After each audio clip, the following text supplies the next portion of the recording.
గొర్రెల కాపరి తినేస్తుంది.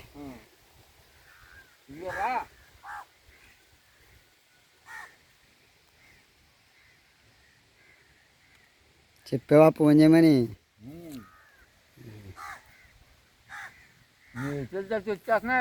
వచ్చానా?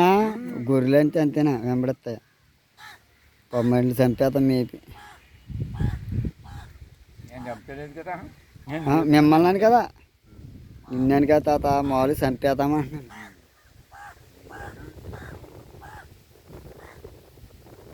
బాగున్నాయా గొర్రెలు? ముందు అన్నం తిని చే,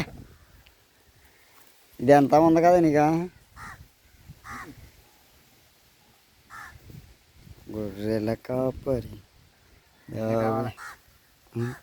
వస్తావులా, నువ్వు తిన్నాగా పెట్టు దానికి. వచ్చేస్తుందని పెట్టేసేవాడిని, మరి నీకు ఎలాగా కడుపు సాంబార్ వేసుకో, ఫ్రీగా వెళ్తుంది. ఫ్రీగా వెళ్తుంది. ఉందన్నా పచ్చడి కూడా వేసాను, కొద్దిగా వేసుకొచ్చాను. పచ్చడి అయితే మాది, అన్నం మొగులది, కూర ఒకరిది. సాంబారు ఏమో వాళ్ళు ఇచ్చారు. మా ఇంటి పక్కన అదే ఐరన్ వాళ్ళు.